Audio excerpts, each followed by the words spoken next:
Carolina. So what you say is you need, each state will do it differently, you need a photo ID. Well, what happens if I'm old and I'm poor and I don't own a car?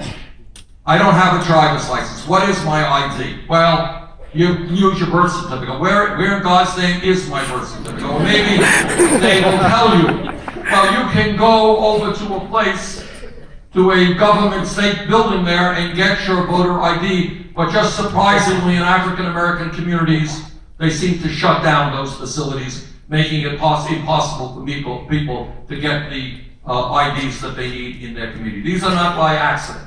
There is now an absolutely concerted effort by Republican governors to make it harder for people who might vote against them to participate in the political process. You add all of that up, it is a scary situation with regard to democracy.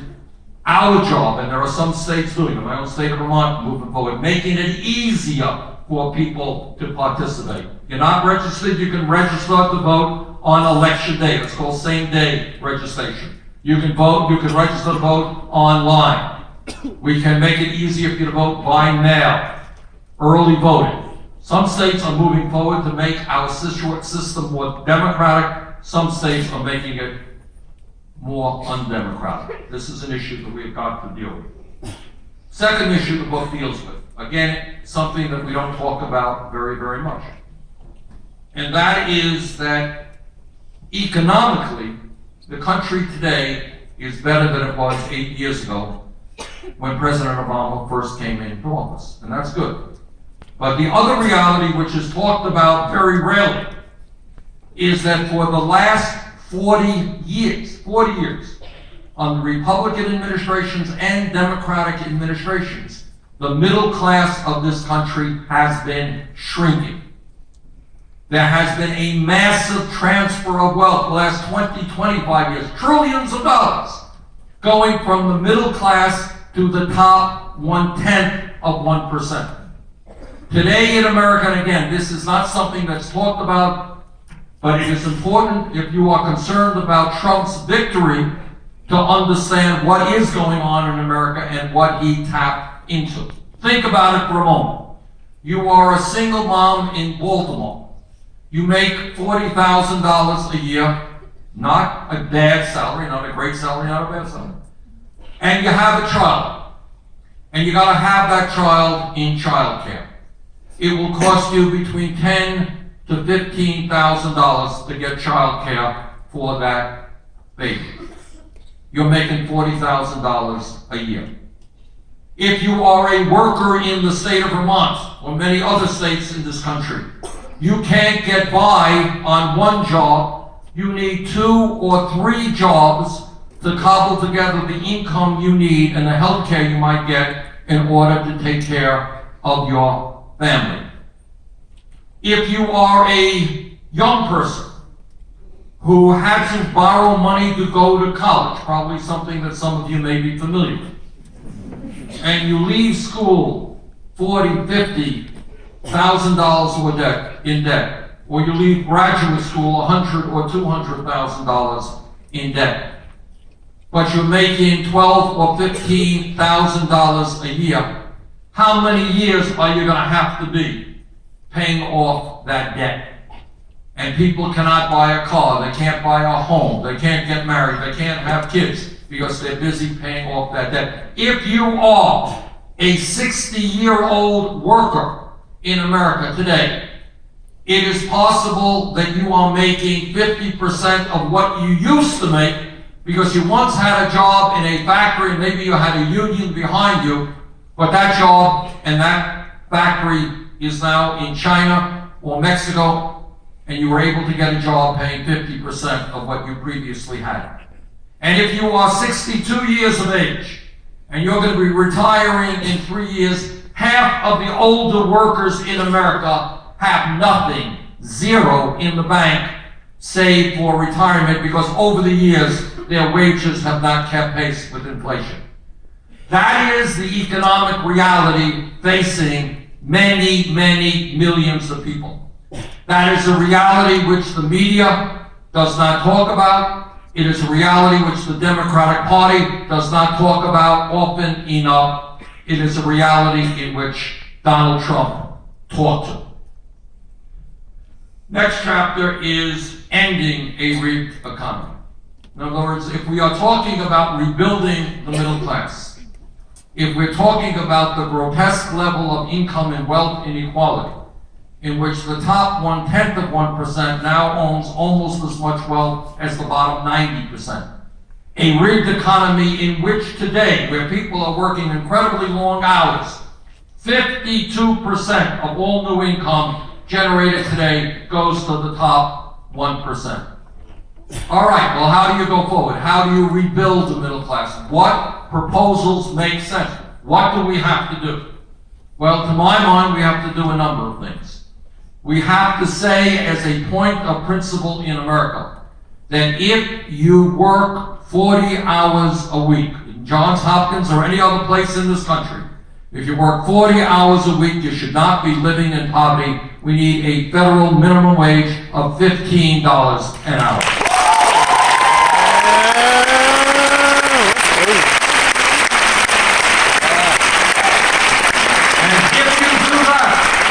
If you raise that minimum wage so that anyone working 40 hours a week makes at least $15 an hour, you're going to take many, many millions of people out of poverty. What else do you have to do? We have to say that in the year 2016, it is no longer acceptable, never was, that women earn 79 cents on the dollar compared to men, and that minority women earn even less.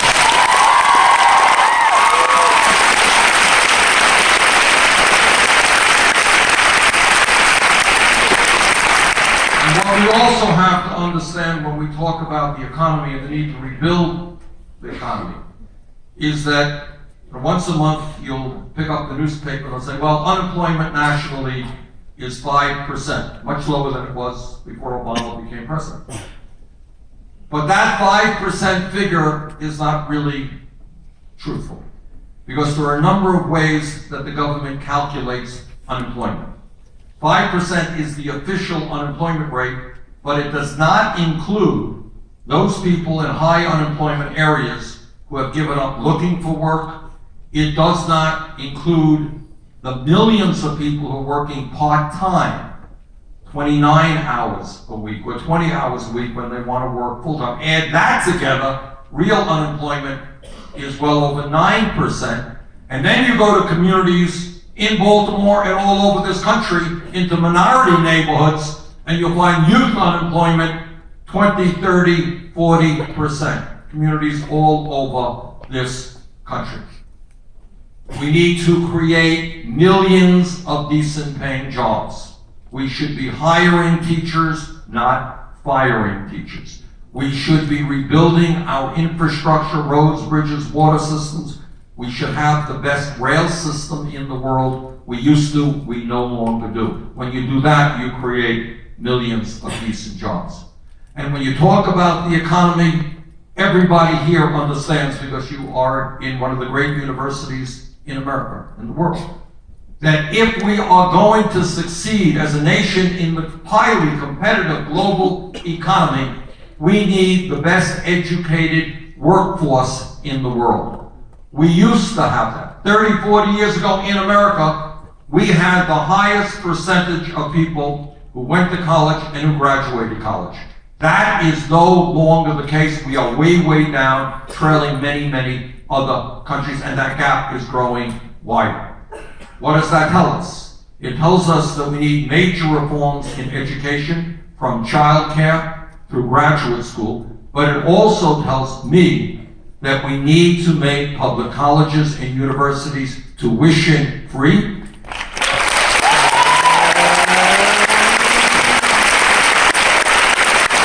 And it also tells me that it is totally counterproductive to everything that we stand for as a nation, and the need for a strong economy, to burden students with tens and tens of thousands of student debt.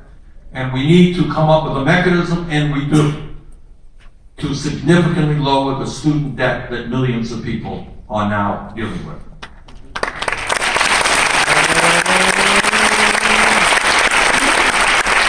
book has a chapter on healthcare, and here are just a few salient points that everybody needs to understand. There is one country, one major industrialized country in the world that does not guarantee healthcare to all people as a right. You are living in that country. President Daniels, I just learned a little while ago, he and his wife come from Canada. I live 50 miles away from the Canadian border. Canada is not a radically different country than we are, a little bit smaller, not a radically different country. Somehow, for many decades in Canada, they have managed to provide quality health care to every man, woman, and child as a right, and they spend significantly less per capita than we do, and that same is true in the UK, in Germany, in France, all over Europe. And what this book talks about is how, in fact, we can go forward to create a Medicare for all, single-payer system guaranteeing health care to all people, and also lower the outrageous price of prescription drugs in this country.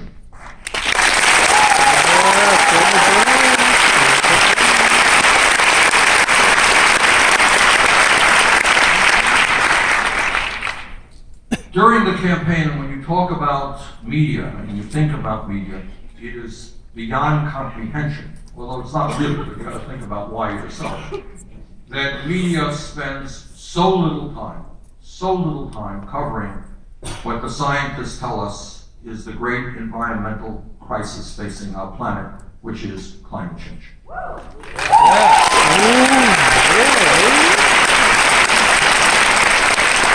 There was a study that came out a few years ago which talked about how the Sunday news shows, Meet the Press and the others, had, in the course of a given year, almost had no discussion at all about climate change. And those shows are important because not only people watch them, they set the tone for the kind of coverage in the media for the week that follows. We brought in, some senators and I wrote to the heads of ABC, CBS, and NBC, and actually a fellow from CBS came in, and we chatted. And we saw some improvement, but very, very little. If you watch the media coverage of this last campaign, think about how often on television you saw any serious discussion of climate change and how the candidates feel about climate change.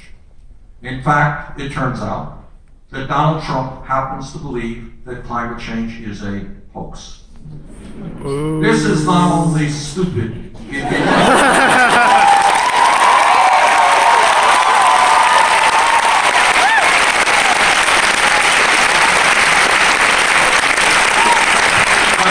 it is beyond stupid in the sense.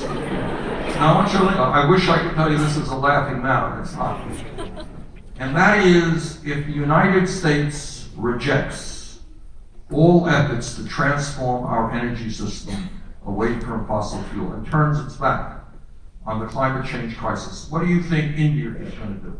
What do you think China is going to do? What do you think Russia is going to do? What do you think Europe is going to do? They're going to say, well, why do we want to give up coal burning plants? Why do we want to give up oil? The United States, the largest economy in the world, they're not doing it. And then you think about what this planet looks like.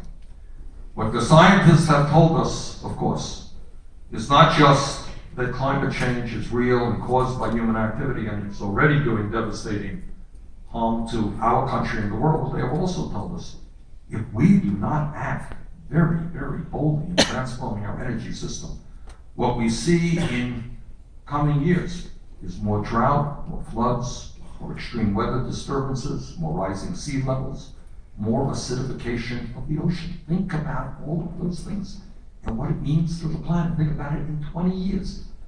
I was just in Iowa at the end of the campaign. I was campaigning for Secretary Clinton in early November, and it was hot as hell. The hottest day we've ever had on a day in Iowa. And we're seeing that all over this country, and it will only get worse. And what this book talks about is climate change. It talks about those people who are putting lots of money, the oil companies, ExxonMobil and the others, trying to obfuscate the issue So the TV reports, well, we're not quite, some people say it's real, some people say it's not real. That's not true. The scientific community, as you know, is virtually unanimous in believing that it is real and a real danger to our planet. So this book offers an approach in terms of public policy, how we go forward and address climate change. Another issue out there, that again, all of these issues are of enormous consequence, and so rarely do we hear serious discussion about them. And another chapter deals with the need for criminal justice reform. What does that mean? What it means is that for a start, you are living in a nation which has more people in jail than any other country on earth. China is a communist, authoritarian country that does not tolerate dissent all that well. It is 4 times our size. We have more people in jail than China does. We are spending $80 billion a year locking up 2.2 million Americans. Why is that? What can we do about that? What can we do about police department reform so that local police departments understand that lethal force is the last response, not the first response?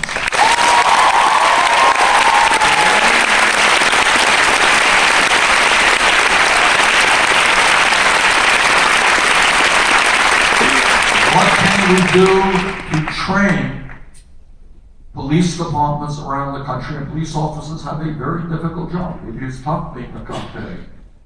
What can we do to train police officers on how to deal with people who have mental problems and who are acting out? How do you deal with mental illness other than throwing people in jail? Jails are not particularly good places to treat people with mental illness.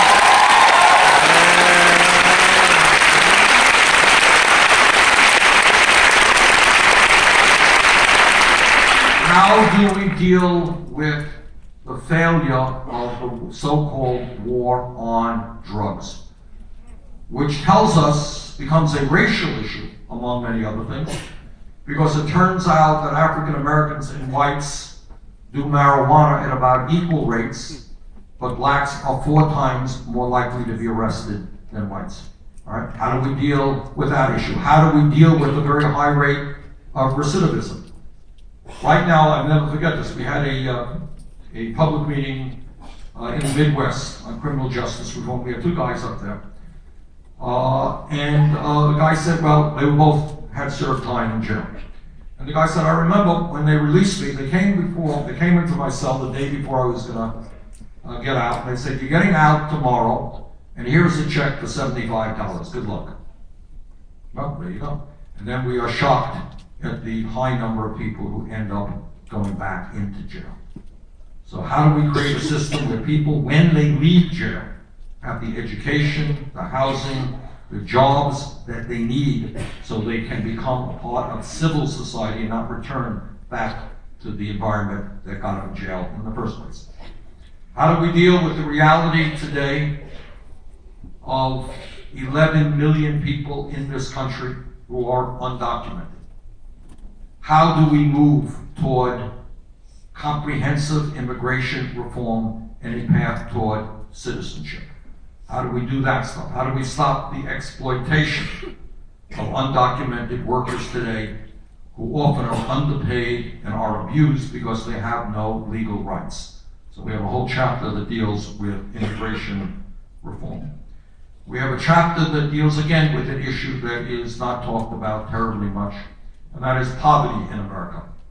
In the book, you will find, it was really stunning to me, somebody did a study of how often poverty was discussed. I think it was also on the Sunday news shows in the course of a given year. It turned out, and I say this not in a boastful way, but I say it to show you how pathetic the situation is, that most of the discussion of poverty on the Sunday news shows came from me and our campaign. The issue here is not, I say that not in a boastful way, but to say how absurd it is that one person, one candidate, results in a majority of the coverage of poverty. We have 43 million people living in poverty. Some are living in dire poverty. And I'm not just talking about people living out on the streets. I'm talking about people who can't afford to heat their homes in the wintertime or put gas in the car to get to work. Virtually no discussion about that. And yet, in the midst of all of that, we are the wealthiest country in the history of the world. We have people in Baltimore or in Burlington, Vermont tonight who are trying to get by. The senior citizens or disabled veterans or people with disabilities trying to get by on $11,000 or $12,000 a year Social Security. I want you to think about that. You can do the arithmetic as well as I can. You are 75, you are 80 years of age, you have health care needs. You have to keep your home or your apartment warm in the wintertime. You gotta eat. And yet you are asked to do this on $11,000 or $12,000 a year. The way this country treats its most vulnerable people is in fact a disgrace. A great nation is not judged by how many billionaires it has, but by how it treats its weakest and most vulnerable people. And in that sense, we are failing to them.